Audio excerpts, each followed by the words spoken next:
encuentra instalado en la tarjeta madre o en la placa madre. Es un programa que se encuentra cargado ahí. ¿Y para qué nos sirve esto? Nos sirve, por ejemplo, para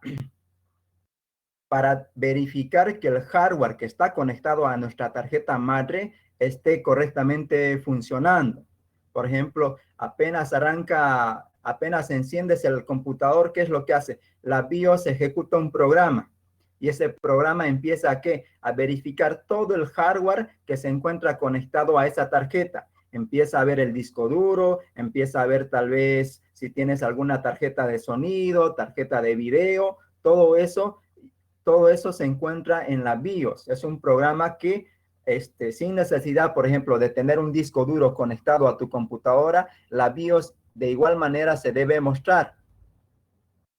Por ejemplo, aquí nos dice que es un sistema básico de entrada y salida. ¿Qué quiere decir? Que en la BIOS nosotros podemos configurar cosas, pero también podemos ver las diferentes configuraciones que tiene el equipo. Estamos hablando de ¿qué? Del hardware en este caso. Vamos a ver cuál es el propósito de la BIOS. Como les decía, la BIOS, el principal propósito que es iniciar y probar el hardware del sistema operativo o del sistema. Entonces, ¿qué es lo que hace? Primero se ejecuta la BIOS. Como pueden ver en la parte derecha, hay un diagrama. Se ejecuta la BIOS. Una vez que verifica que todo el hardware esté correctamente funcionando, ¿qué es lo que pasa? Pasa a una segunda etapa. Empieza a cargar el group. ¿El group para qué me sirve?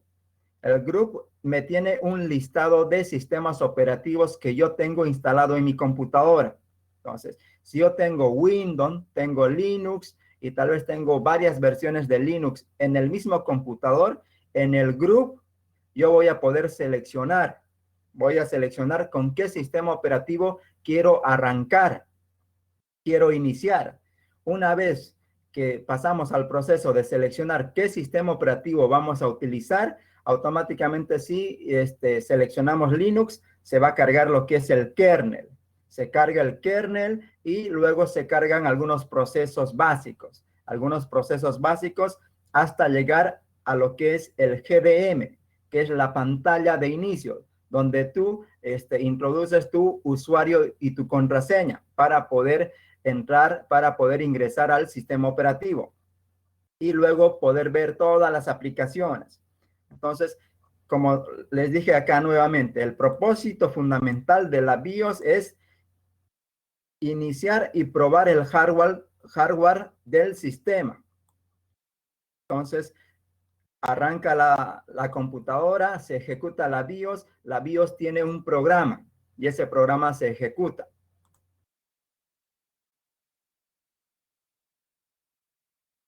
Ahora, la BIOS, ¿dónde se encuentra instalado? Se encuentra instalado en un circuito integrado, en una memoria ROM no volátil. Quiere decir que ese software es muy complicado que se dañe.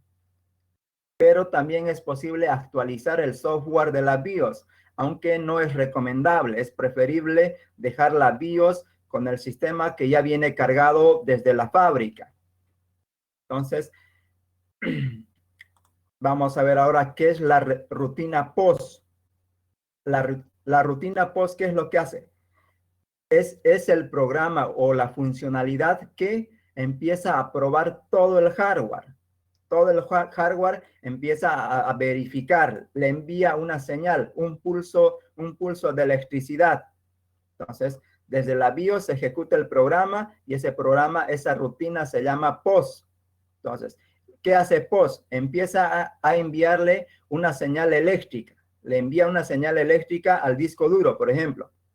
Le envío una señal eléctrica al disco duro. El disco duro me va a responder también con una señal eléctrica y le va a llegar eso a la BIOS. Si todo está correcto en el disco duro, empiezo a pasar a otro componente que está conectado a la tarjeta madre. Tal vez a mi memoria RAM. A la memoria RAM también le hago un pulso de electricidad y la memoria RAM también me va a responder. De manera que cuando yo enciendo el computador, empiezo a verificar todo el hardware que se encuentra conectado a la tarjeta madre. a ese algoritmo, a ese proceso, se lo conoce como la rutina POS, que sirve para diagnosticar que todo el hardware conectado esté correctamente funcionando. Ahora, seguramente les ha pasado a ustedes que cuando encienden su computador empieza a sonar. A veces empieza a sonar, ¿por qué? Porque hay algún hardware que tal vez esté dañado, mal configurado o no esté conectado correctamente al computador. Entonces empieza a sonar y esos sonidos están codificados. Por ejemplo, podemos ver que aquí un tono corto quiere decir que el POS ha terminado correctamente, que todo el hardware está conectado correctamente y está funcionando. Y aquí tenemos varios códigos que se ejecutan en la rutina POS. Eso es ya al arrancar el sistema operativo. Y tenemos más códigos de la rutina POS. Ahora, ¿cómo accedemos a la BIOS? A la BIOS accedemos apenas iniciamos el computador. Apenas prendemos el computador, debemos presionar alguna tecla.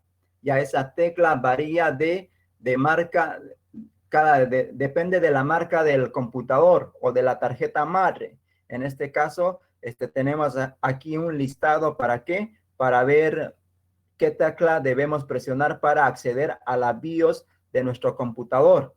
Por ejemplo, en computadoras HP, lo que presionan son las teclas F9 y la tecla F10 para poder acceder a la BIOS y configurar el hardware.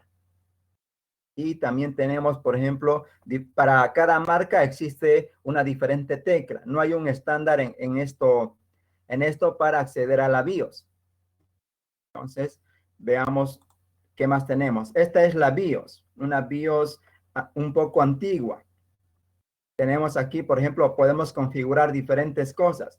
¿Qué hardware va a arrancar primero? El orden de los dispositivos y otras opciones más avanzadas que tiene. Aquí tenemos más opciones. Tenemos un menú un poco antiguo, porque esta es la BIOS de los primeros que salió. De los primeros sistemas operativos, la BIOS era de esta manera. Ahora, también tenemos lo que es otra forma, otra manera de poder acceder a lo que es a controlar nuestro hardware en la placa madre. A esto se llama lo que es UEFI. UEFI es un modo de también realizar el mismo proceso que realizamos con la BIOS. Empezamos a comprobar, por ejemplo, todo el hardware que tenemos conectado. Y aquí tenemos lo que es cómo funciona la web. Tenemos el sistema operativo, tenemos el algoritmo o el programa que viene en el UEFI que se comunica con el hardware. Ahora, las ventajas de utilizar UEFI, ¿qué es? Que ya es un sistema un poco más complejo, trae más cosas, pero también es compatible con la BIOS. Por ejemplo, con sistemas UEFI, ¿qué es lo que podemos hacer? Podemos tener varias particiones. Nos soporta discos duros de gran tamaño, porque ya los algoritmos que ya trae UEFI nos ayuda a eso, a reconocer hardware más complejo o hardware o discos duros de gran tamaño, que lo que no nos permite, por ejemplo, los sistemas antiguos no nos permite reconocer discos duros, por ejemplo, de 2 teras. Ahora, ¿qué hacemos con la UEFI? Con la UEFI podemos hacer 2 cosas. Podemos tener particiones en lo que es MBR, que soporta 4 particiones primarias en un disco duro.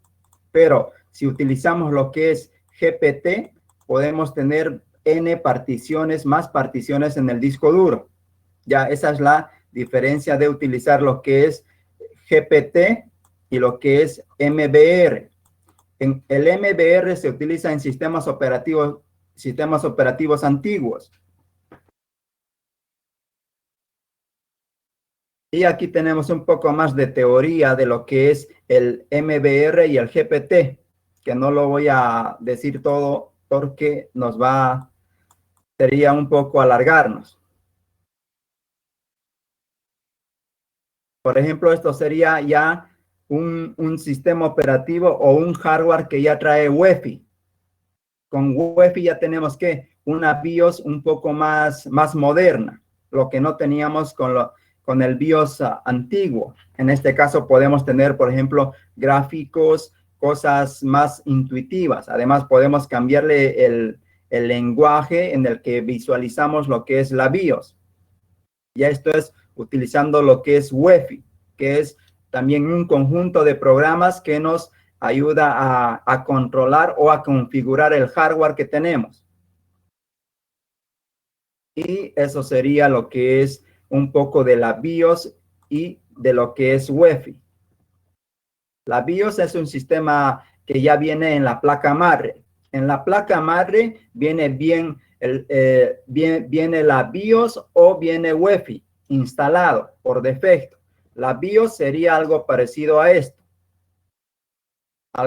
Una interfaz un poco antigua para poder configurar el hardware y también verificar que todo el hardware que se encuentra conectado a nuestro computador esté correctamente funcionando. De eso se encarga la BIOS. Y lo mismo tenemos con UEFI.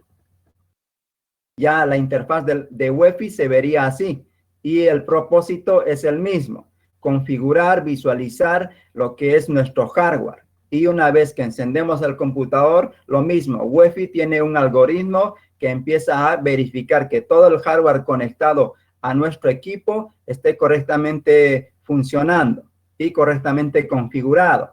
Para eso nos sirve lo que es la BIOS y el UEFI. La UEFI viene en computadores modernos y la BIOS viene en computadores antiguos. Y la ventaja que tenemos con UEFI es que podemos tener muchas particiones de disco duro.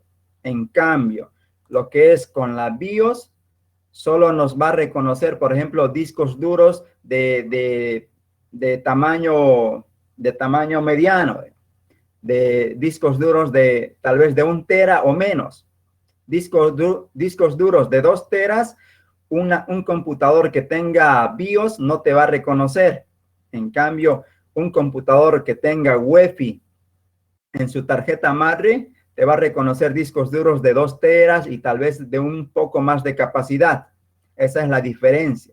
Estamos hablando de la tarjeta madre o de la placa que viene en el sistema operativo. Ahora veamos un poco de lo que es el disco duro, que también hay que conocer cómo funciona un disco duro, qué cosas tiene el disco duro para poder recién comprender cómo yo puedo tener en mi computadora Windows y Linux y tal vez otros sistemas operativos más. Muchos no se dan cuenta cómo realmente instalamos 2 sistemas operativos en un computador y cómo funciona. Por eso que esta charla, este primer curso va a ser, esta primera clase va a ser un poco de teoría para que veamos más o menos cómo funciona todo esto. Veamos un poco de lo que es un disco duro. Un disco duro es de esta manera, depende si es el disco duro para PC o para portátil, varía un poco eso. Tiene un cabezal y tiene un disco y un eje, que el disco duro empieza a girar. ¿Qué más tenemos? El MBR. ¿Qué es el MBR en un disco duro? En un disco duro, por ejemplo, aquí vamos a leerlo porque esto es algo bien técnico. Es el registro de arranque principal. Es el bloque o sector de arranque que contiene la tabla de particiones. Entonces, lo primero que está en tu disco duro, la primera información que está en tu disco duro es esto, es el MBR, donde tengo ahí la tabla de particiones. ¿Cuántas particiones yo tengo en mi disco duro? Esa información se encuentra en el MBR. Aparte me dice qué sistema operativo o cuál es el software que se va a ejecutar para yo seleccionar qué sistema operativo quiero utilizar. Esa información se encuentra en el MBR. Ahora dice, a veces se emplea para el arranque del sistema operativo. Entonces, esa información de cómo sé qué sistema operativo voy a arrancar, esa información se encuentra en el MBR. También se encuentra la tabla de particiones.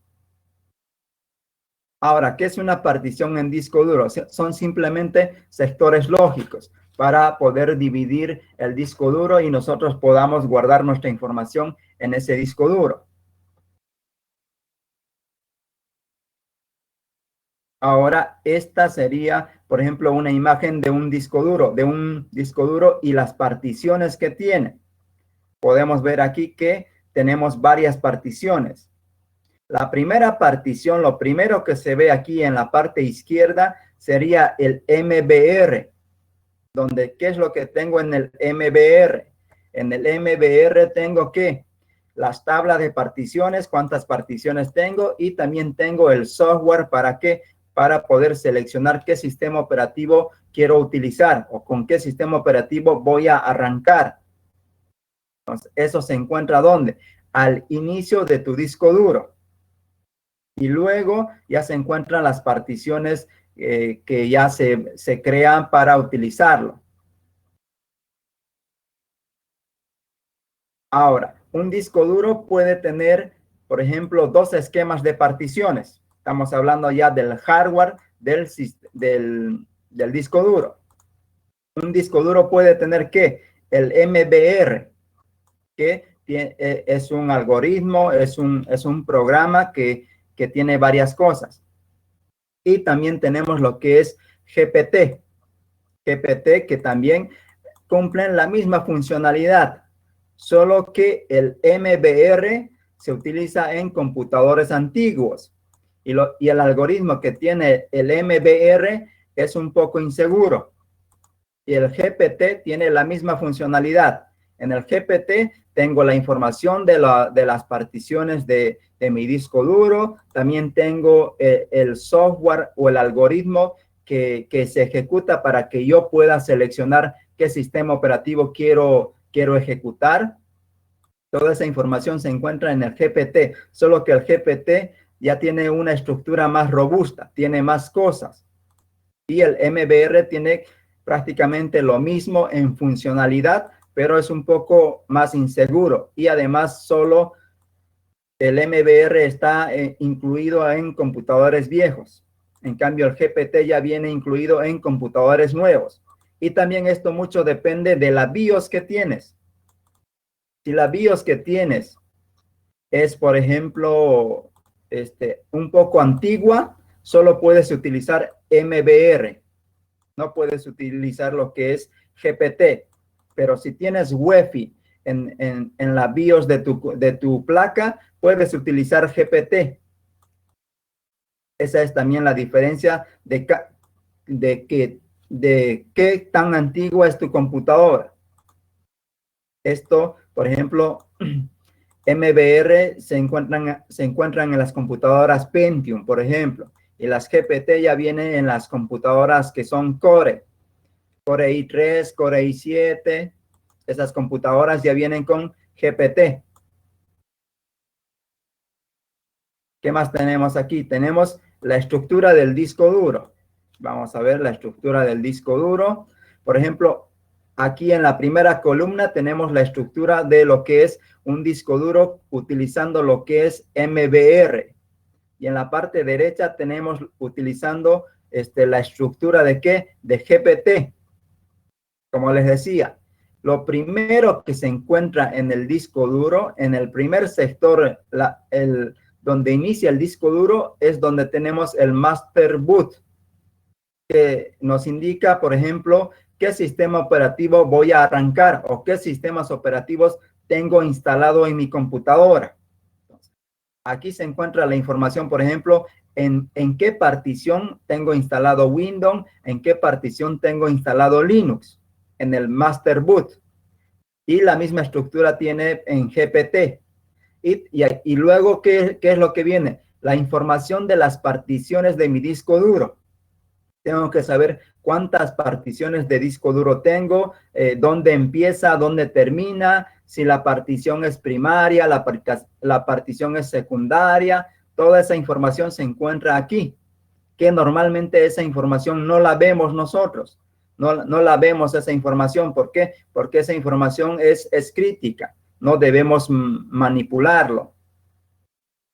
Y lo mismo pasa con las estructuras de GPT. Tiene prácticamente algo similar en lo que es la estructura. Ya luego vendrían las particiones de tu disco duro que tienes. Entonces, esa sería un poco la estructura de lo que es un disco duro utilizando lo que es MBR y un disco duro utilizando lo que es las particiones GPT. Ahora vamos a escuchar mucho hablar de una partición primaria. Una partición primaria solo puede haber, dice aquí, 3 particiones primarias. 3 particiones primarias y una extendida.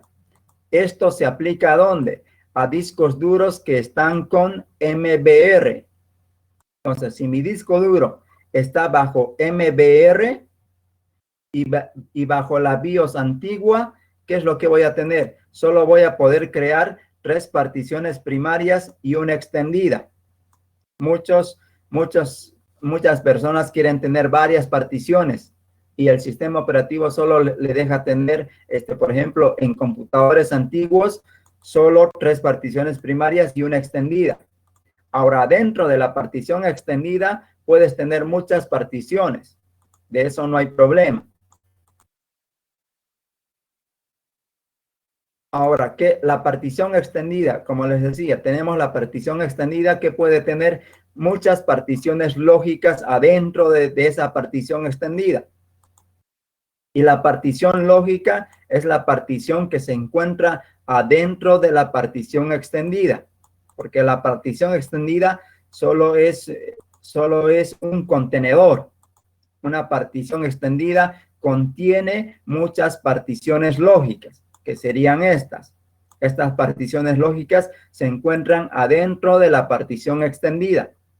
Una partición extendida es como un contenedor. En cambio, una partición primaria no puede haber particiones adentro de una partición primaria. Una partición primaria es única. Ahora esto sería, por ejemplo, un administrador de disco duro, de Windows. Seguramente ustedes ya lo han visto varias veces. Aquí, por ejemplo, la unidad C es una partición primaria. Pero aquí tenemos, por ejemplo, unas líneas verdes. Esa línea verde sería una partición extendida. Sería la partición extendida. Y aquí donde dice la unidad F sería una partición lógica. Y lo mismo con la otra partición, serían particiones lógicas. ¿Por qué? Las particiones lógicas se encuentran adentro de una partición extendida. Y la partición extendida es todo lo que está encerrado en la línea verde. La partición primaria sería el disco C, en este caso. Estos conceptos hay que saberlos bien para poder instalar un sistema operativo en el computador. Entonces, ya hablamos del disco duro, cómo se encuentra estructurado, qué información almacena. Vamos a dar un pequeño repaso. Por ejemplo, un esquema, hablamos de los esquemas de particiones. Un disco duro puede utilizar un esquema de partición, ya sea MBR o GPT. Depende qué tan nueva es tu placa madre. Tu tarjeta madre, si soporta GPT, puedes utilizar ese esquema de particiones. Y si es un poco antiguo tu computador, solo vas a poder utilizar lo que es el MBR. Esos serían esquemas de particiones para discos duros. Ahora, la estructura de un disco duro, ¿qué es lo que comentamos? Que en el primer sector, al inicio de tu disco duro, se encuentra el master boot, donde ahí yo tengo, por ejemplo, qué sistemas operativos tengo instalado en este computador. Si tengo 3, 4 sistemas operativos instalados en mi computador, esa información se encuentra aquí, en el master boot. Luego, ¿qué es lo que tiene el disco duro? Tengo la información de las particiones que tiene mi disco duro. Si una partición es primaria, si una partición es extendida, dónde empieza, dónde termina. Toda esa información se encuentra aquí, en el disco duro. Y luego otra información adicional. Y luego recién vendría lo que son las particiones del disco duro. Lo mismo tenemos, la misma estructura tenemos en las particiones, en los esquemas de particiones GPT. Aquí no varía mucho. ¿En qué varía? Varía en el algoritmo que se usa y además en la seguridad que te brinda ese algoritmo. Por ejemplo, el MBR tiene su algoritmo. El GPT también tiene su algoritmo para poder crear el master boot, para obtener la información de las particiones y todo eso. Tiene su propio algoritmo. Lo maneja de una forma diferente, más efectiva, más protegida y más segura. El GPT. En cambio, en el MBR es un poco ineficiente el algoritmo. Por ejemplo, a veces las particiones de disco duro no lo reconocía o la información de las particiones se perdía y tú perdías toda tu información. Eso era por fallo de ¿qué? Del algoritmo MBR.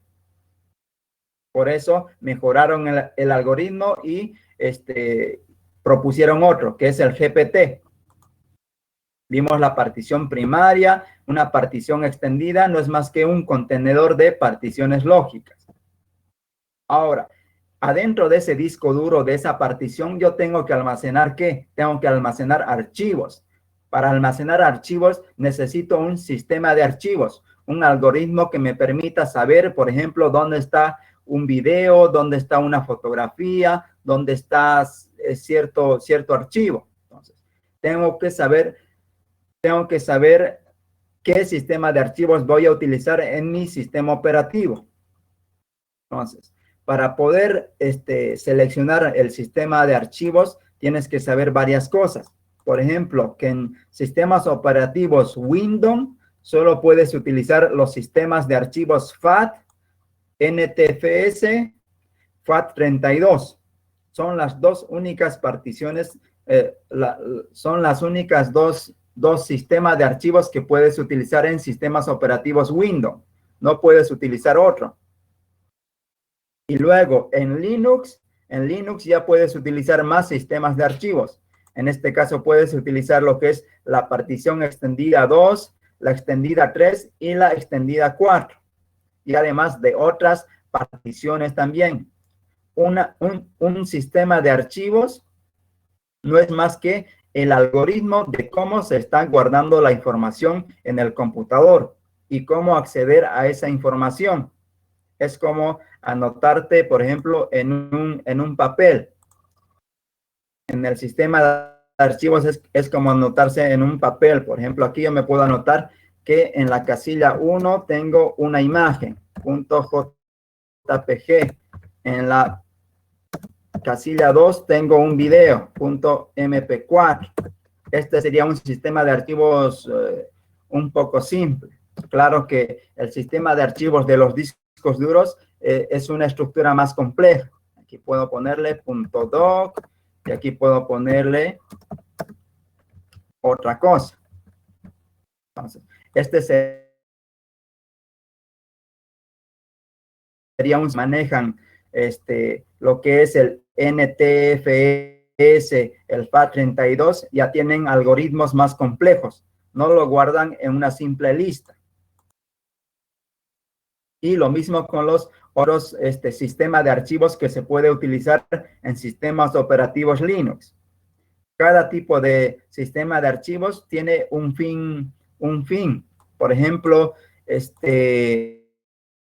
particiones especiales o sistemas de archivos especiales para copias de seguridad, para logs, ya todo eso se ve en servidores un poco más avanzados. Y ese sería un poco de teoría de cómo trabaja un disco duro. Lo estoy pasando un poco rápido porque las diapositivas se los voy a compartir. Así ustedes con más calma ya van a empezar a leer todas estas definiciones y estos conceptos. Las diapositivas las voy a compartir, de eso no hay problema. Estas dos diapositivas y las que vienen se las voy a compartir en alguna plataforma que luego ya vamos a ver. Entonces, aquí todo está en orden y vamos a seguir. Ya vimos lo que es la BIOS, para qué sirve. Vimos la BIOS UEFI y la BIOS tradicional que tenemos. Vimos lo que es un disco duro, qué es lo que tiene un disco duro, las particiones del disco duro, el esquema de particiones que puedes manejar en un disco duro.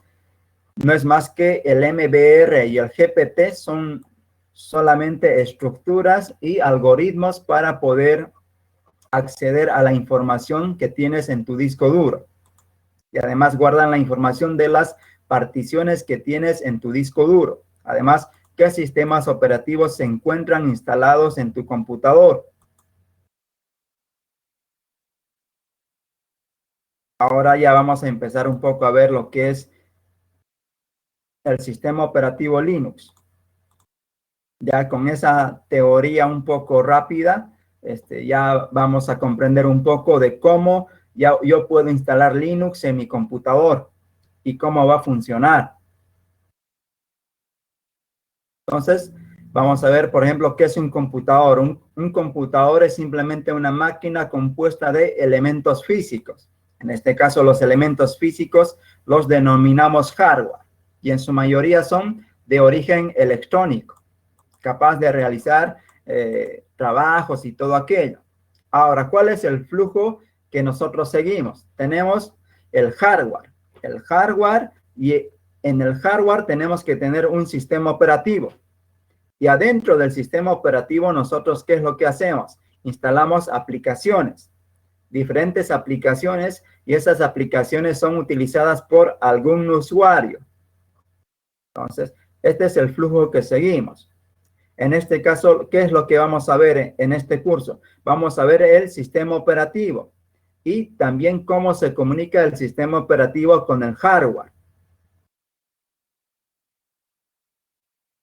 Como les comentaba, el hardware es todo elemento físico que se encuentra en un sistema informático. Pueden ser dispositivos externos, pueden ser lo que es medios de almacenamiento y diferentes hardware.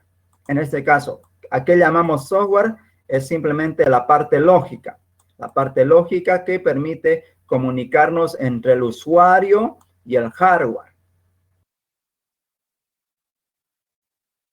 Ahora, el sistema operativo, como les decía, no es más que un programa destinado a permitir la comunicación del usuario con el computador.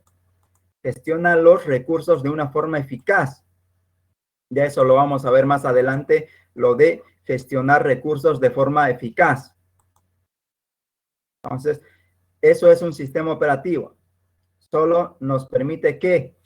Poder comunicarnos con un computador. Eso es lo que logra un sistema operativo. Ahora, veamos un poco más a fondo qué es el sistema operativo. Dice, es el software principal o conjunto de programas de un sistema informático que gestiona los recursos de hardware y provee servicios a los programas de aplicación de software. Entonces, analicemos un poco esto. Sistema informático que gestiona los recursos de hardware. ¿Qué quiere decir? El sistema operativo, por ejemplo, me va a decir cuando yo quiero obtener la información de un archivo. Cuando quiero abrir un archivo, el sistema operativo, ¿qué es lo que va a hacer? Va a gestionar todos los recursos para poder acceder al disco duro. Entonces, esa tarea lo va a lograr el sistema operativo. Pero me dice que también provee servicios a los programas de aplicaciones de software. Tengo un reproductor de video o un reproductor de música. Ejecuto esa aplicación y ¿qué es lo que va a hacer el sistema operativo? A mi reproductor de música le va a dar la información de ¿qué? del audio o del video que se está reproduciendo. Y esa información que va a intercambiar mi reproductor de música con el sistema operativo es bidireccional. ¿Por qué? Porque el disco duro, el sistema operativo, ¿qué es lo que va a hacer? Va a obtener la información del disco duro. Esa información se lo va a pasar aquí a mi reproductor. Mi reproductor de música va a reproducir ese sonido o ese video. Luego, ¿qué es lo que va a hacer mi reproductor de música? El reproductor de música va a solicitar nuevamente otro archivo, otro pedazo de música o de video que yo quiero reproducir. Entonces, el sistema operativo es un intermediario. Eso es lo que me dice aquí. Provee servicios a los programas de aplicación de software. El sistema operativo me está dando un servicio. ¿Qué servicio? El servicio de darme la información que se encuentra almacenada en el disco duro. En este caso, para mi reproductor de música o de video. Veamos otra característica de qué es un sistema operativo. Me dice que uno de los propósitos del sistema operativo que gestiona el núcleo intermediario, que consiste en gestionar los recursos de la localización y protección de acceso al hardware. Entonces, cualquier programa que yo tengo, cualquier aplicación, no puede acceder al hardware directamente. El sistema operativo protege eso. Es un intermediario. Cuando, por ejemplo, volvemos al ejemplo del reproductor de video. El reproductor de video no puede acceder directamente a los archivos que se encuentran en el disco duro para reproducir la música. Necesita que el sistema operativo le brinde ese permiso. Por eso me dice aquí que el sistema operativo da una protección de acceso al hardware. No cualquier aplicación puede acceder al hardware. Esa capa de seguridad me lo da el sistema operativo. Ahora, las formas que tenemos de utilizar un sistema operativo son varias. Al inicio de la historia, cuando empezaron a aparecer las computadoras, ¿qué es lo que teníamos? Teníamos un CLI, que no es más que una línea de comandos, una interfaz de línea de comandos. Al inicio los computadores tenían esto. Tú te comunicabas o interactuabas con el computador a través de una pantalla negra. No teníamos ventanas, no teníamos nada. Era a través de comandos. Por ejemplo, yo aquí le decía que me liste mis archivos, por ejemplo, crear carpetas o, por ejemplo, ingresar algunas carpetas. No existía lo que es ventanas ni nada por el estilo. Todo era a través de línea de comandos. Y luego ya fue mejorando la tecnología, mejorando el hardware, mejorando el software, y aparecieron lo que es los GUI, que no son más que interfaces de usuario, lo que llamamos las ventanas. Todas estas ventanas lo consideramos que son interfaces GUI. Y luego ya está apareciendo ahora una nueva forma de crear interfaces de usuario, más intuitiva. Que ya esto se está utilizando mucho en aplicaciones móviles. En aplicaciones móviles o aplicaciones avanzadas web. Pero en computadoras de escritorio, ¿qué es lo que utilizamos? Las GUI y el CLI, que sería la interfaz de línea de comandos. Y las GUI ya serían las ventanas. Todas estas ventanas que tenemos son simplemente GUI.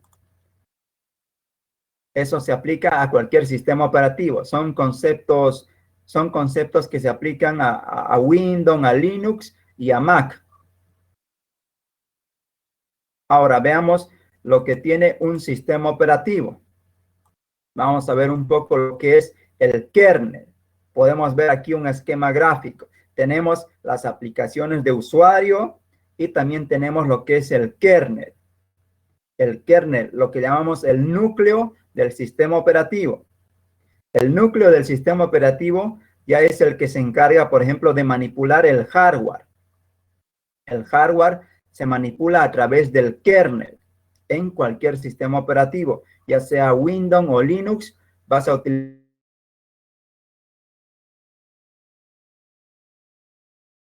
utilizar siempre el mouse, el teclado para manipular, para obtener información de un disco duro. Si conectas tu celular mediante USB, lo vas a manipular mediante el kernel. ¿Qué es lo que es el kernel? El kernel es el componente más importante de un sistema operativo y es quien hace funcionar todo el sistema operativo. Sin el kernel no podría funcionar ninguna aplicación. El kernel es prácticamente el que hace todo el trabajo y las aplicaciones de usuario utilizan al kernel. En este caso, una aplicación de usuario sería, como les comentaba, nuestro reproductor de video. El reproductor de video es una aplicación de usuario. Se comunica o interactúa con el kernel del sistema operativo. El kernel del sistema operativo recibe la petición del reproductor de video. El reproductor de video le dice que quiere la información de un archivo. El kernel, ¿qué es lo que hace? Va a identificar o va a utilizar algún controlador. ¿Qué controlador le permite acceder al disco duro? Mediante ese controlador va a acceder al disco duro y va a leer información del disco duro. Va a leer un flujo de información. Y ese flujo de información se lo va a enviar ¿a quién? Al reproductor de video. Y el reproductor de video, ese flujo de información, se lo va a mostrar al usuario. Entonces, ese es prácticamente el flujo que sigue en un sistema operativo una aplicación. Cualquier aplicación, ¿qué es lo que hace? Va a solicitar algo al kernel. El kernel depende qué es lo que le estás pidiendo. Tal vez va a utilizar algún controlador o tal vez no. Si utiliza un controlador, tal vez ese controlador es el controlador a un disco duro, a un hardware, a la red internet, a cualquier dispositivo. Esa es la funcionalidad del kernel. Ahora, ¿qué más hace el kernel? Por ejemplo, el kernel es el que administra los procesos. También establece la comunicación entre las aplicaciones y los dispositivos de hardware, lo que les comentaba. Un dispositivo de hardware, por ejemplo, es el disco duro. Y el kernel está estableciendo una comunicación entre mi aplicación de usuario y un dispositivo del hardware. Toda esa comunicación se lo hace a través del kernel. Entonces, hay una frase muy icónica de un docente de la universidad, y el docente decía que ninguna aplicación de usuario conoce realmente cómo se escribe en disco duro y cómo se lee la información de disco duro. Ninguna aplicación de usuario. El que conoce cómo escribir en disco duro, cómo leer del disco duro, es el kernel del sistema operativo. Las aplicaciones de usuario no saben realmente cómo acceder a la información del disco duro o de cualquier dispositivo. Todo lo hacen a través del kernel. Entonces, las aplicaciones no saben realmente cómo se trabaja con el hardware. Toda esa información lo tiene el kernel. ¿Qué más hace un kernel? Vamos a ver, el acceso al hardware es limitado. También se encarga de decidir qué programa podrá usar un dispositivo de hardware y cuánto tiempo. Eso también lo hace el kernel. Por ejemplo, ¿qué pasa si muchas aplicaciones quieren acceder, por ejemplo, al Internet? Y el Internet, sabemos que estamos utilizando lo que es ya sea una conexión Wi-Fi. La conexión Wi-Fi en un computador portátil no es más que un hardware.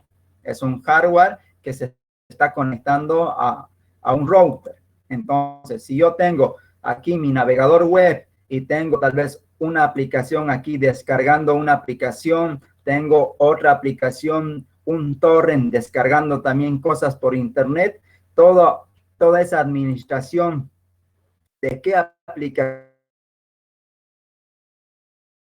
va a utilizar mi red Wi-Fi, lo va a manejar lo que es el kernel.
¿Qué más tenemos aquí? A ver, acceder al hardware directamente puede ser complejo. Entonces, como les decía otra vez, el kernel se encarga de acceder al hardware directamente. Y luego, ¿qué es lo que nos da? Nos da una serie de abstracciones. Una serie de abstracciones, por ejemplo, ¿para qué? Para poder escribir en disco duro, para poder leer información de disco duro o para interactuar con algunos dispositivos. En el caso de si estamos programando tal vez una aplicación. Entonces, si se dan cuenta, todo va a pasar por el kernel. Y si queremos hacer tal vez interactuar con el hardware directamente, el kernel nos da ¿qué? Nos da una capa de abstracción. Y esa capa de abstracción lo podemos utilizar nosotros para poder interactuar con el hardware o con algún dispositivo. ¿Qué es lo que pasa si yo estoy programando una aplicación para Arduino? En este caso, ¿qué es lo que haría? Primero hago alguna serie de configuraciones en mi equipo. ¿Para qué? Para que yo pueda acceder a ese hardware desde mi computadora. No es simplemente conectar el Arduino y que empiece a funcionar todo. Hay que crear ciertas cosas. Entonces, eso es importante.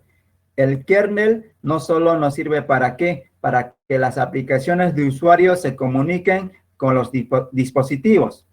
También el kernel nos da una capa de abstracción en el caso de que nosotros queramos interactuar con algún dispositivo, ya sea un disco duro o sea otro dispositivo, otro hardware. Nos da una capa de abstracción. Por ejemplo, cuando estás programando juegos, tú no vas a pasar por el kernel.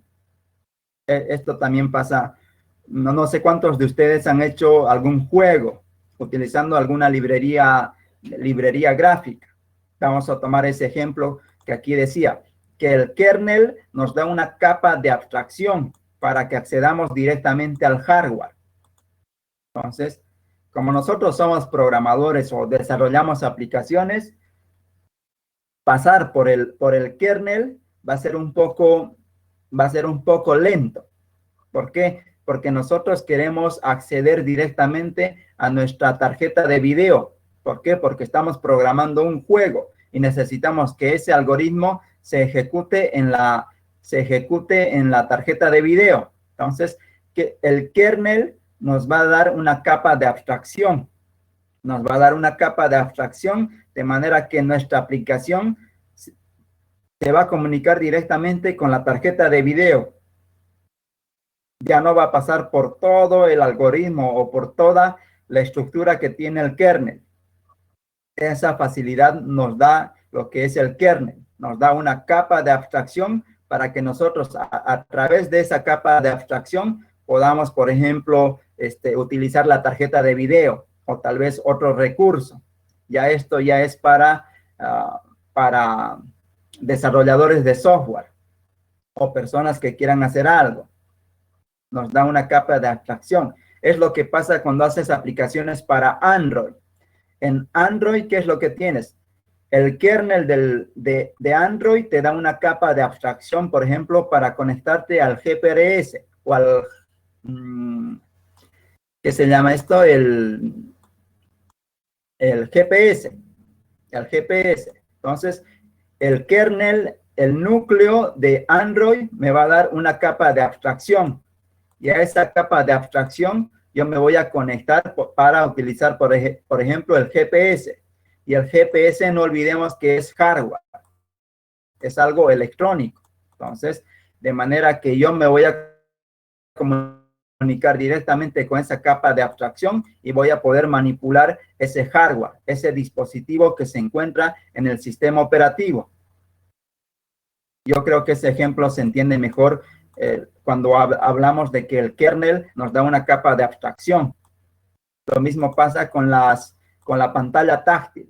La pantalla táctil es un hardware y esa información también pasa ¿por qué? Por el kernel del sistema operativo. En este caso, si nosotros estamos haciendo una aplicación de dibujo o queremos algo más rápido, le decimos al kernel que me dé una capa de abstracción y a través de esa capa de abstracción yo voy a acceder directamente al hardware, al dispositivo. Entonces, eso es importante conocerlo para saber cómo funciona realmente cuando tú haces una aplicación que va a interactuar con un hardware. Ahora, como tenemos aquí, ya nos dimos cuenta de que todo pasa por el kernel hace todo el trabajo, entonces es importante tener un kernel actualizado. Un kernel actualizado, ¿qué es lo que nos dice? Que los algoritmos son más seguros, son más rápidos. En este caso, en Linux, ¿qué es lo que podemos hacer? Podemos compilar el kernel, actualizar constantemente el kernel de mi sistema operativo. En Windows esto es casi imposible. ¿Por qué? Porque Windows es un sistema operativo privativo. No te deja, muchas veces no te va a dejar actualizar lo que es el kernel que viene con Windows.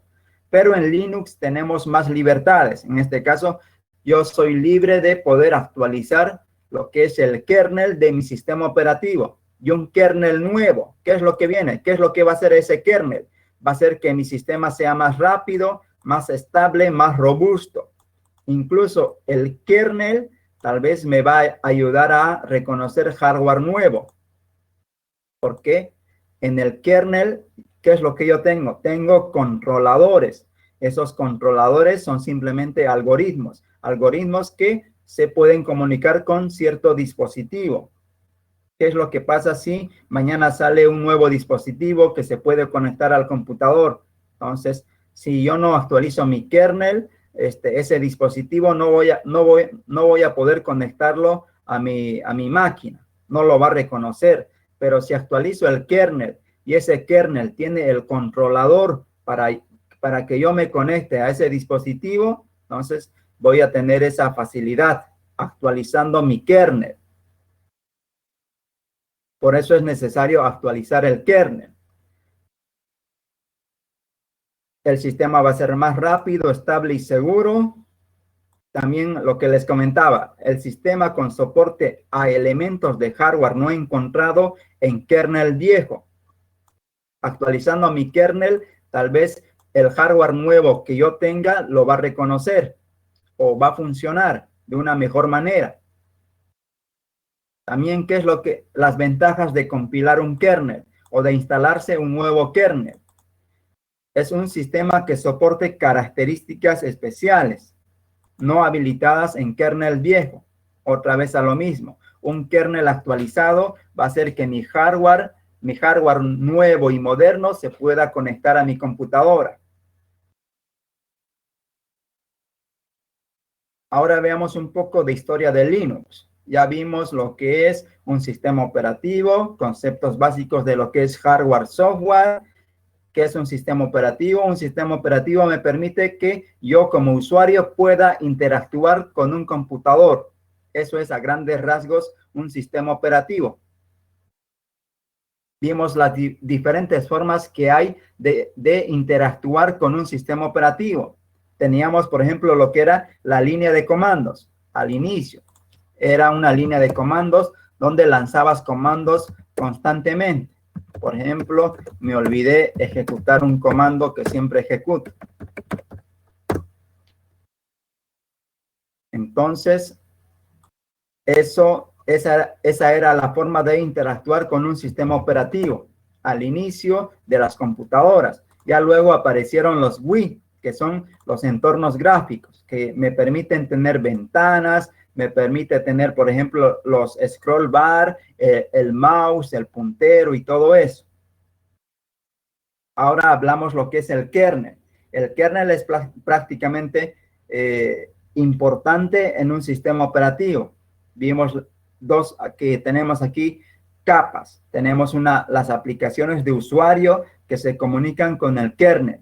El kernel ya se comunica con el hardware o los dispositivos, que es importante tener el kernel. Y también podemos actualizar lo que es el kernel. El kernel se encarga de comunicarse con el hardware y el kernel se encarga de darle la información a las aplicaciones de usuario. Ahora veamos la historia de Linux. Tenemos aquí a un profesor que empezó a escribir un kernel. Ahora ya sabemos qué es el kernel. El kernel me permite comunicarme con el hardware o con ciertos dispositivos. Y el kernel le da facilidad a las aplicaciones de usuario. Entonces, se empezó a crear lo que es un kernel llamado Minix. Minix no era más que un kernel pequeño. Un kernel pequeño era prácticamente un clon de Unix. Unix también era un sistema operativo que ya tenía un kernel y tenía algunas aplicaciones. Entonces, pero Unix solo se ejecutaba en grandes computadoras. No se podía ejecutar en computadoras personales. Y además Unix tenía un costo. Tenías que pagar por utilizar Unix, por tener un computador con ese sistema operativo. Y no había Unix para computadoras personales.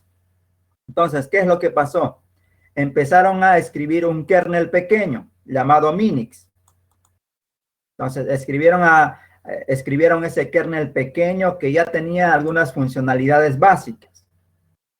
Ahora, basado en ese kernel, ¿qué es lo que hace Linux? Linux empieza ¿a qué?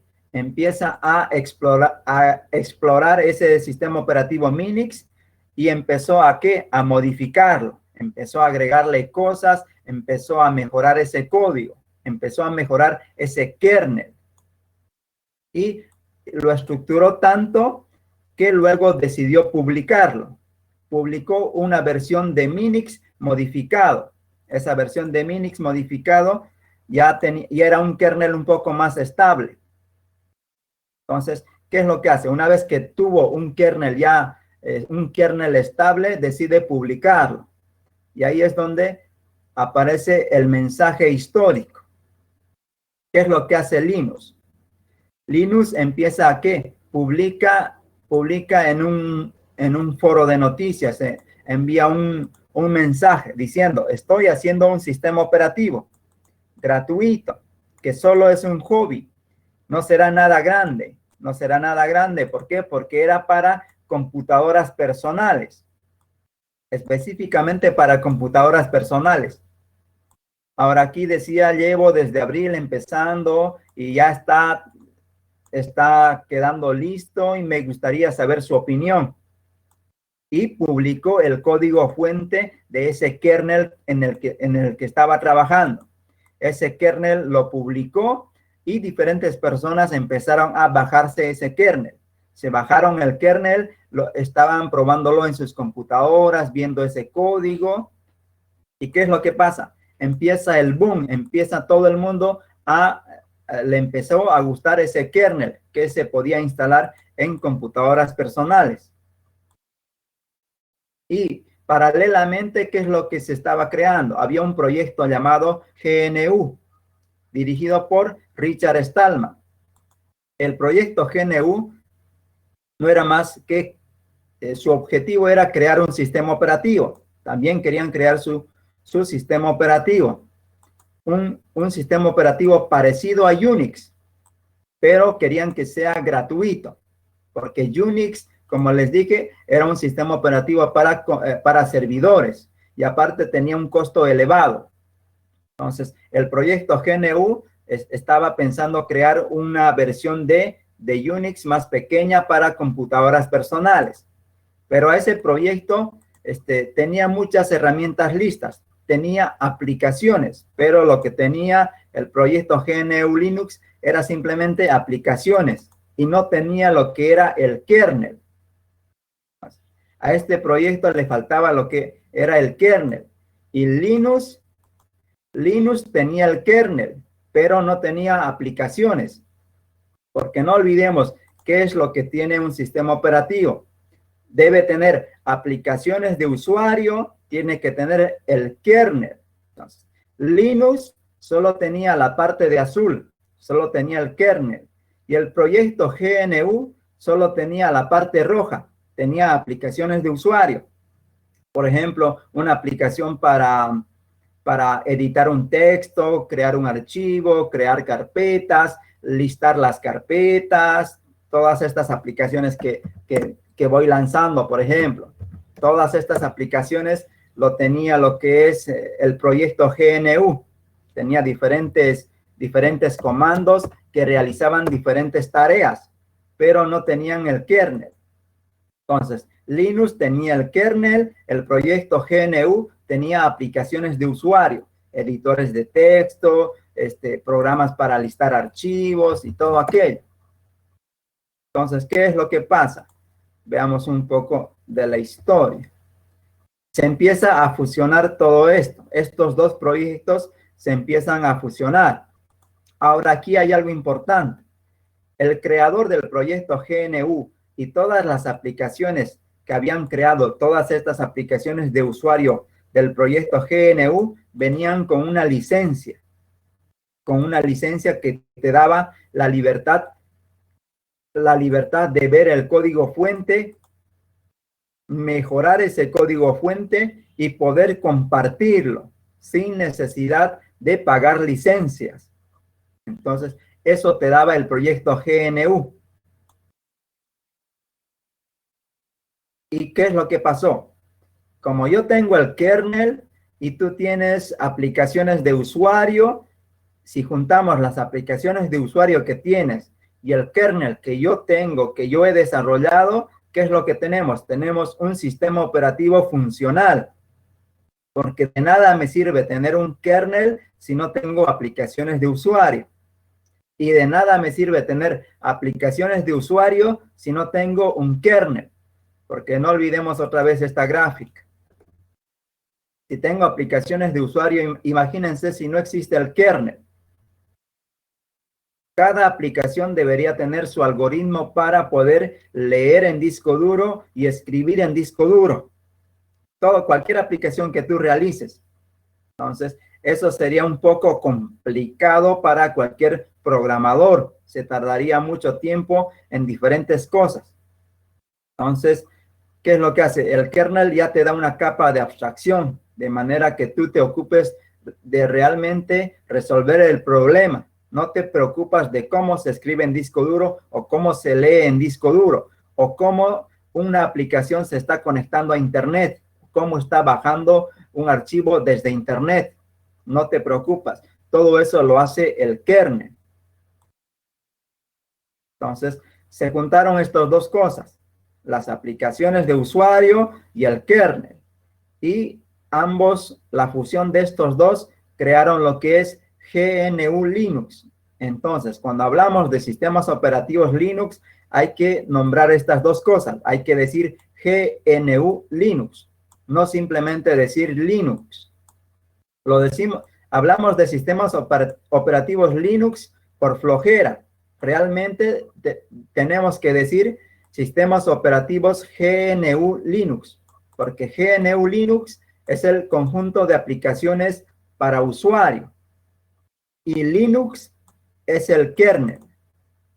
eso lo tienen que tener bien claro si piensan ser administradores de servidores o entrar al mundo de Linux. Esos dos conceptos tienen que tenerlos bien claros. ¿A qué se refiere con GNU y qué es Linux? Entonces, como ya teníamos el kernel y teníamos aplicaciones, ¿qué es lo que empezó a pasar? El kernel y las aplicaciones se publicaban en Internet. Entonces lo publicaban en Internet y empezaron a ser utilizadas y a ser probadas por diferentes usuarios. Diferentes personas empezaron a bajarse el kernel y a bajarse esas aplicaciones, dando como resultado que un sistema operativo funcional. Teníamos un sistema operativo funcional. ¿Y qué es lo que empezó a pasar? Empezaron a formarse grupos de personas que empezaron a crear su propia versión del sistema operativo. Como ya tenemos el kernel, ya tenemos aplicaciones de usuario, creemos una distribución, una distribución para un público en específico. Entonces, se empezaron a crear lo que es las distros. ¿A qué llamamos una distro? Una distro no es más que un sistema operativo enfocado en un tipo de usuario. Eso hay que tenerlo bien claro. Una distro, ¿qué es? Un sistema operativo enfocada en un tipo de usuario. Por ejemplo, no le vas a dar el sistema operativo a un profesor que a una universidad. Entonces, el sistema operativo que le das a un profesor debe ser un poco más simple. Y el sistema operativo que le vas a dar a un servidor de una universidad tiene que ser un poco más complejo. Entonces empezaron a crear estas distribuciones, estas diferentes versiones de sistemas operativos. A eso llamamos distro. En este caso, una distro es mantenida o auspiciada por una comunidad de usuarios, comunidad de usuarios o por empresas. En este caso tenemos tres distros bien conocidas. Por ejemplo, tenemos la distribución de Debian y de Ubuntu, que son apoyadas por Canonical. Tenemos también la distribución de Fedora, que es apoyada por Red Hat. Red Hat es la empresa encargada de apoyar lo que es Fedora. Aquí tenemos las distribuciones. Entonces, Fedora es apoyado por Red Hat y Debian y Ubuntu es apoyada por Canonical. Esas empresas empiezan a organizar, por ejemplo, a la comunidad de usuarios para empezar a publicar nuevas versiones de los sistemas operativos. Ahora veamos un poco de lo que es la diferencia entre Debian y Ubuntu. Debian es un sistema operativo robusto, creado para cosas que, por ejemplo, no vas a tocar casi nunca. Una vez que instalas un sistema operativo Debian, es para tenerlo instalado y es además robusto. En cambio, Ubuntu es un poco un sistema operativo de fácil uso, enfocada en usuarios normales, en usuarios normales, lo llamaríamos a cualquier tipo de persona. Está basada en Debian. Está basada en Debian, pero enfocada, como les dije, en la facilidad de uso. Desde la aparición de Ubuntu, se ha estado trabajando en el sistema operativo Linux sea más fácil de utilizar. ¿Y esto a qué viene? Que podemos instalar, por ejemplo, los drivers de audio, de video, de Wi-Fi de una manera más fácil, ya no complicándonos mucho al instalar o que el sistema operativo nos reconozca los drivers que tiene la computadora. Esa es la facilidad que nos da Ubuntu. Es fácil de utilizar y además tiene un montón de drivers para que yo no me esté complicando instalando esos drivers en mi computadora. El objetivo de Ubuntu, ¿qué era? Atraer más personas para que utilicen Linux. Y fue prácticamente un éxito. Ubuntu ahorita es el sistema operativo Linux más utilizado. Es la distribución más utilizada. Y tenemos varias distribuciones derivadas de Debian. Tenemos aquí una infinidad de distribuciones derivadas en Debian. Ahora, ventajas de utilizar software libre. El software libre puede utilizarse con cualquier propósito. Se puede estudiar de cómo funciona y además cómo adaptarlo. Se puede crear copias del sistema operativo y no es ilegal realizar una copia. Y además el sistema operativo va mejorando a un ritmo acelerado. Cada 6 meses, cada 4 meses publican actualizaciones del sistema operativo. Y lo más importante, publican actualizaciones de lo que es el kernel. ¿Dónde está otra vez el kernel? Entonces, cada vez están actualizando constantemente el kernel, que sea más seguro, más rápido, más estable. Y además ese código tú lo puedes ver. Por ejemplo, si nos entramos a GitHub y le ponemos Linux. A ver, veamos. Vamos a ver el sistema operativo, el kernel. Creo que es Linux. Vamos a googlearlo. A ver.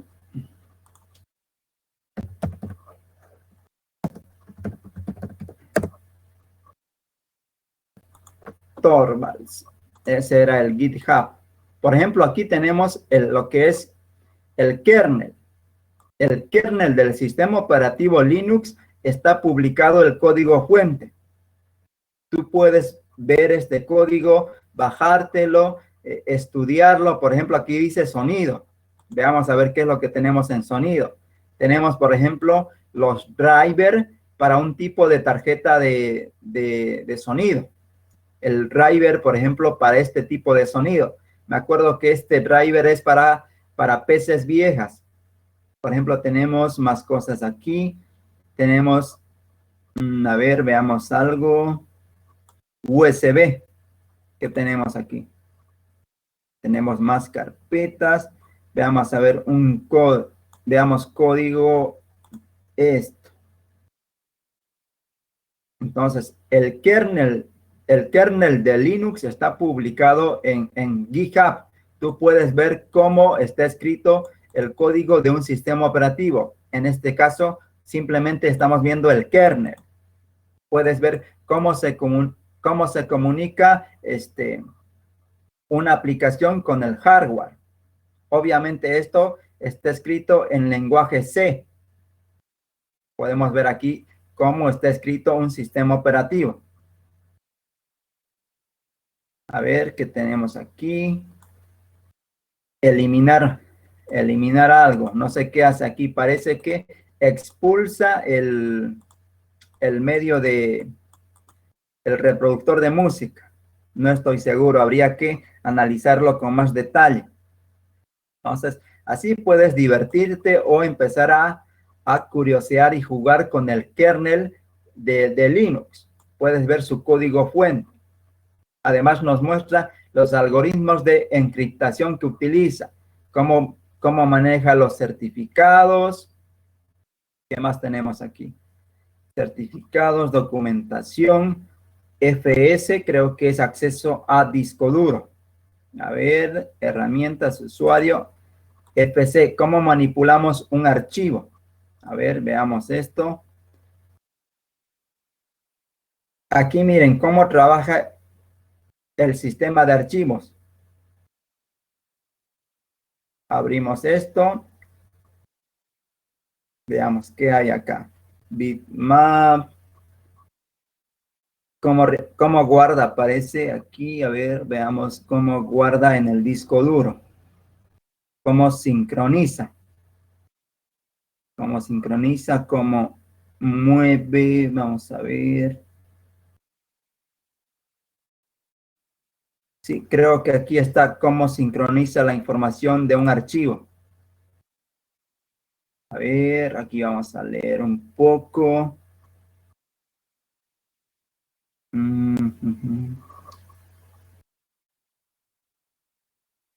Aquí creo que está actualizando un archivo de texto con información nueva.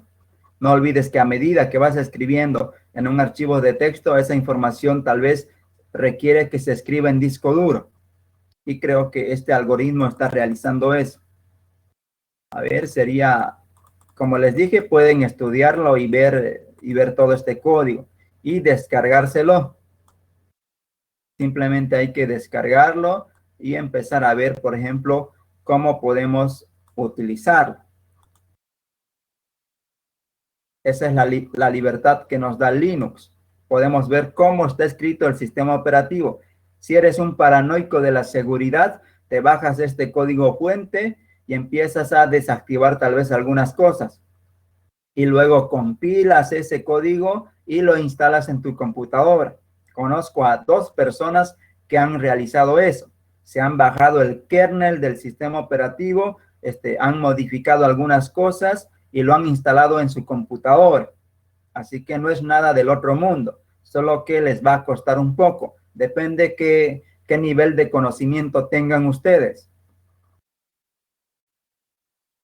Entonces, una de las ventajas del software libre es eso. Podemos usar el software libre con cualquier propósito.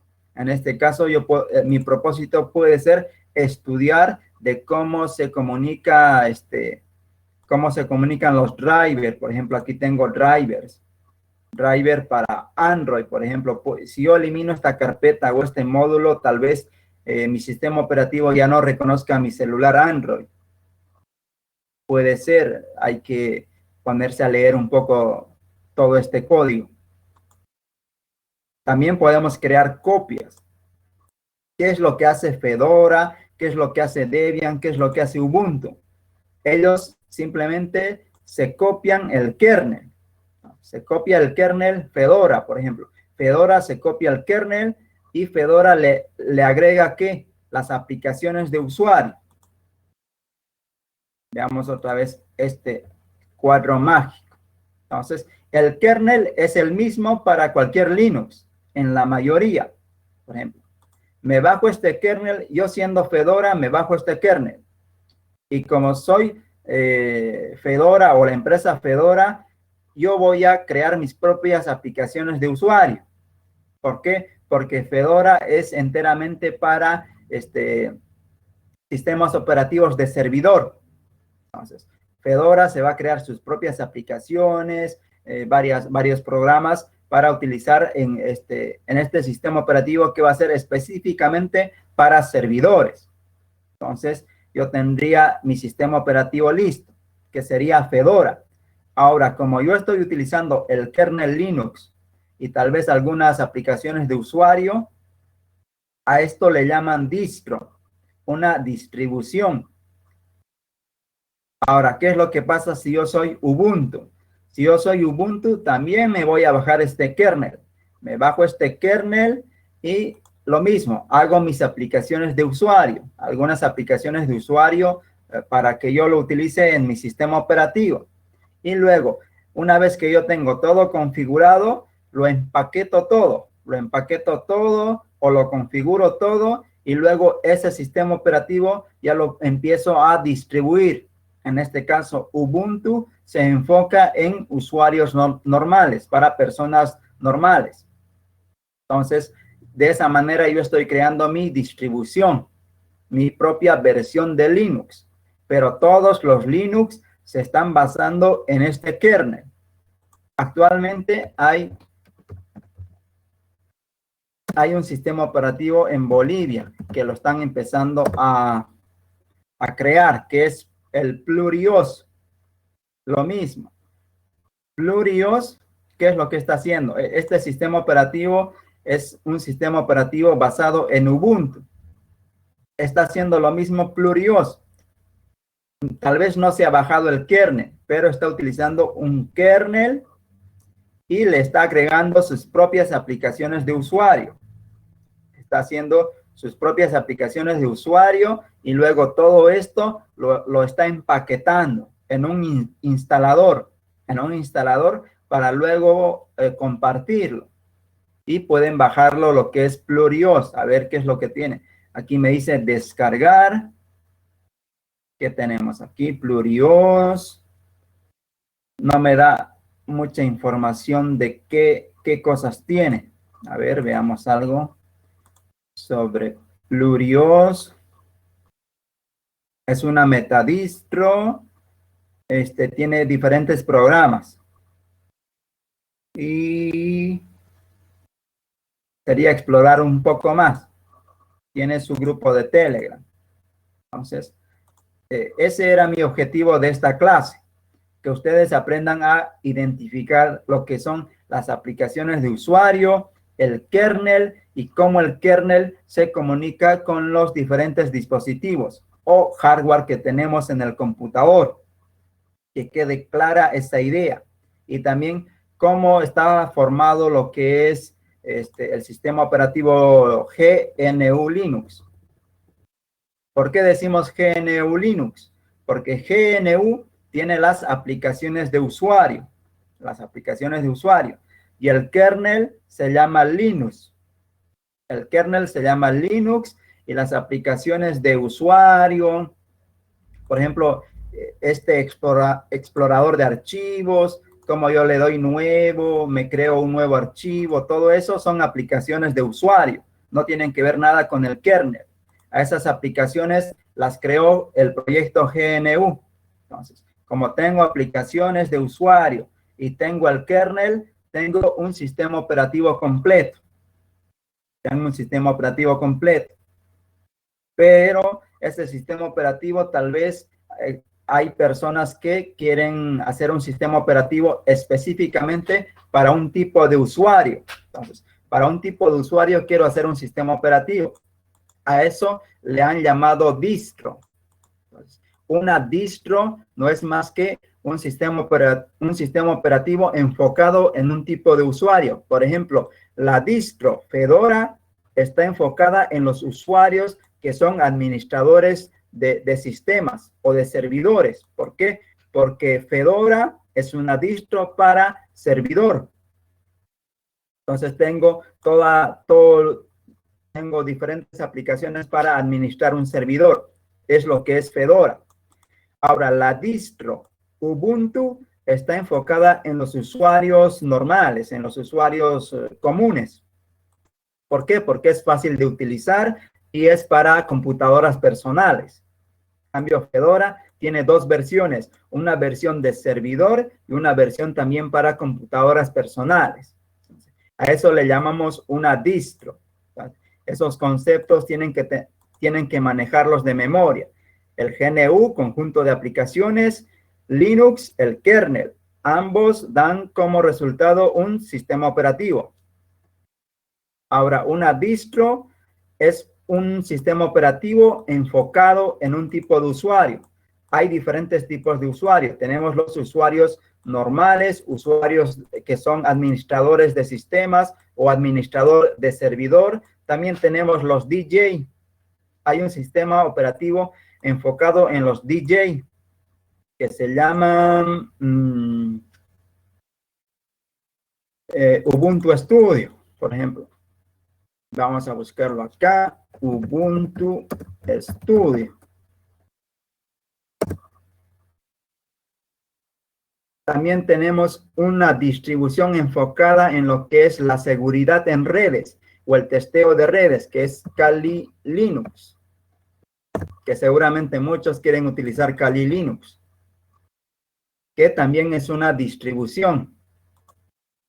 Ubuntu Studio es una distribución enfocada ¿en qué? ¿En qué tipo de usuarios? En los DJs o los que realizan contenido de multimedia o audio.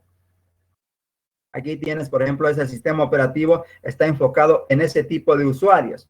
Y el sistema operativo o la distribución Kali Linux está enfocada en lo que es, por ejemplo, aquí nos dice el testing de redes y algunas cosas más. A eso le llamamos una distro que está enfocada en cierto tipo de usuario. Por ejemplo, Kali Linux es para las personas que son oficiales de seguridad o tienen que ver con seguridad en los sistemas grandes o en las empresas grandes. Ubuntu Studio es simplemente para las personas que editan audio, video, realizan algunos gráficos, todo aquello. Y Plurios está enfocada, por ejemplo, en estudiantes y docentes para ese tipo de usuarios, que también sería una distribución. Y todas las distribuciones, ¿en qué se basan? Se basan en el kernel de Linux. Luego ya van agregando ciertas aplicaciones. Y otra vez, el costo de GNU Linux es gratis, no se paga por utilizar ese sistema operativo, es totalmente configurable hasta donde llegue tu imaginación y la capacidad de investigación y desarrollo. ¿A qué me refiero con esto? Puedes configurar varias cosas hasta donde llegue tu imaginación. Por ejemplo, conozco a una persona que tenía un equipo portátil y él se dio cuenta que tenía muchos puertos USB y cada puerto USB empieza a gastar energía, gastar la batería. ¿Qué hizo esa persona? Empezó a agarrar su sistema operativo, empezó a configurar diferentes cosas, de manera que deshabilitó algunos puertos USB de su portátil. ¿Por qué? Porque no los utilizaba y estaban en vano activados y gastando energía, gastando batería. Entonces, como les dije, donde llegue tu imaginación y además la capacidad de investigación.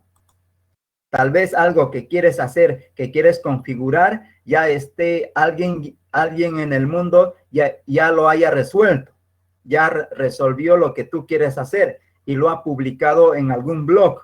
Entonces, simplemente se trata de investigar y seguir los pasos que realizó esa persona para resolver lo que tú querías hacer.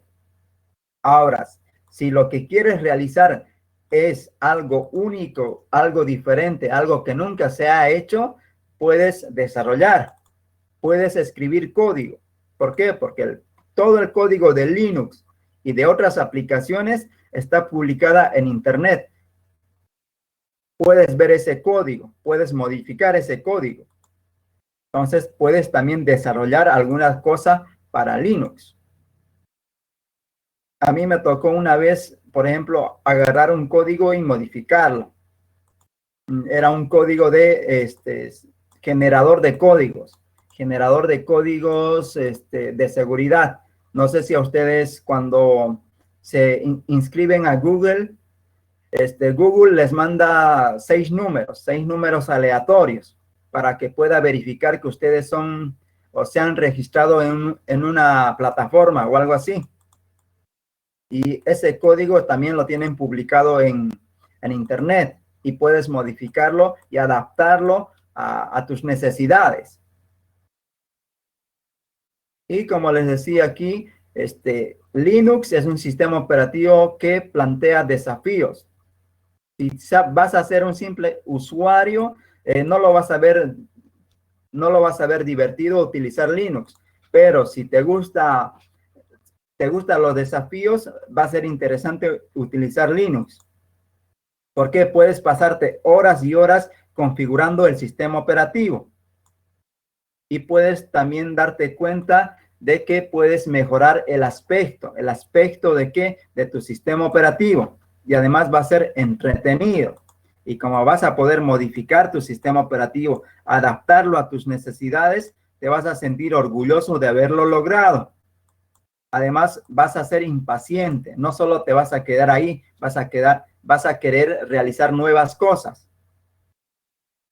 Y también puedes hacer cómplice a tu entorno familiar. Por ejemplo, hay muchas personas que empiezan a utilizar, a enseñar Linux a sus hermanas, a sus hermanos, para que también ellos tengan esta experiencia. Y el utilizar este sistema operativo te va a hacer feliz, porque vas a aprender muchas cosas. Vas a aprender muchas cosas, vas a ver muchas cosas y te vas a quitar esa capa de abstracción que te da, por ejemplo, Windows. En Windows no vas a ver muchas cosas que en Linux se ve sin capas de abstracción. Y Linux no es para cobardes. Y ahí está el reto que ustedes deben superar. Empiecen a utilizar Linux. Si no le entienden nada, sigan intentándolo hasta comprender cómo funciona un sistema operativo o cómo funciona la aplicación que quieren utilizar. Siempre va a ser un reto aprender Linux, porque todos vienen de la escuela Windows, todos han utilizado Windows y encontrarse con Linux es un desafío. Así que al primer error que tengan, no vuelvan a Windows. Esa es la sugerencia que les doy. Sigan con Linux, intentándolo una vez, dos veces, tres veces. A veces les va a salir un error, van a tardar media hora en resolverlo, 2 días en resolverlo, una semana, 2 semanas, un mes en resolver ese problema. Pero durante el tiempo en que se tarden en resolver ese problema, van a aprender mucho de cómo funciona un sistema operativo, de tal vez cómo se comunica una aplicación. Entonces, ese es el reto que les dejo a todos ustedes. No tiren la toalla al primer tropiezo al utilizar Windows, al utilizar Linux.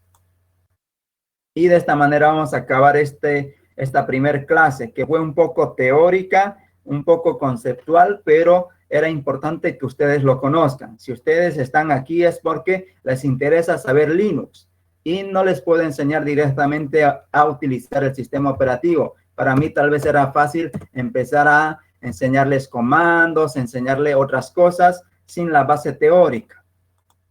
Ahora que ya tienen la base teórica, ya van a poder un poco entrar en contexto. Van a entrar en contexto, ya van a tener una visión más amplia de lo que se trata un sistema operativo y de cómo trabaja Linux. Ya desde la próxima clase ya vamos a hacer cosas más prácticas. Vamos a hacer algunos comandos, cómo funcionan, cómo utilizarlos, cómo instalar aplicaciones en un sistema operativo Linux. Van a ser cosas más prácticas. Pero esta primera clase quería empezar con eso, con cosas teóricas para que entremos en contexto. Por ejemplo, el CLI, ya no les voy a decir de qué se trata. Cuando yo hablo de CLI, tienen que pensar en esto. Esto es un CLI, una pantalla negra donde tú empiezas a lanzar comandos. Eso es un CLI, que tienen que saberlo conceptualmente. ¿Qué es un GUI? Son ventanas. Ese concepto también tienen que tenerlo claro. Entonces, son cosas teóricas que parecen tal vez aburridas para algunos, pero son esenciales para la formación que tenemos nosotros, que debemos tener nosotros. Y lo mismo aquí, me he enfocado mucho en este cuadro. ¿Por qué? Para que se den cuenta cómo funciona el sistema operativo. Que el kernel realiza todo. El kernel realiza todo y las aplicaciones de usuario se comunican con el kernel. Que eso quería que lo tengan claro. Y mucha teoría más que vimos. Como les comenté, estas diapositivas se los voy a compartir para que ustedes puedan leer y repasar de lo que se habló en esta primera clase. Hablamos, por ejemplo, de la BIOS, para qué sirve la BIOS, qué es el UEFI. Ya con un poco de lectura ya van a entrar más en contexto y ya van a saber un poco más de qué se trata todo esto. También vimos el disco duro. El disco duro, qué es lo que tiene y qué tipos de sistema, qué tipo de esquema de particiones podemos manejar en nuestro disco duro. Eso era también unos conceptos que quería que lo tengan ustedes. ¿A qué se refiere el MBR? Las particiones de disco duro primarias, secundarias, las lógicas, cuál es la información que se encuentra en el disco duro, el master boot, por ejemplo, eso hay que tenerlo claro. En el master boot se encuentra qué sistemas operativos tengo instalado en mi computadora. Ahí se guarda la información. Si tengo 4 sistemas operativos instalados, ahí se encuentra. Y luego sigue las particiones de ese disco duro. Entonces, este material se los voy a compartir para que lo lean. Lo mismo del sistema de archivos de un disco duro.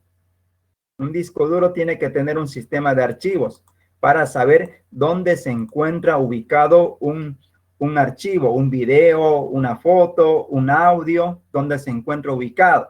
Y además, cómo leer esa información. Y aquí vimos que existen diferentes sistemas de archivos. Unos para sistemas operativos Linux y otros para sistemas operativos Windows. Vamos a terminar la clase de hoy. Espero que no se hayan aburrido. A ver cuántos sobrevivientes tenemos. Tenemos 12 sobrevivientes. Entonces, si tienen alguna duda o pregunta para responderlo, mientras me voy guardando la lista de asistencia. Y vamos a poner Linux. Si alguien tiene alguna pregunta, alguna duda, antes de finalizar la clase. Ya desde la próxima clase vamos a ver menos teoría. Es más, tal vez no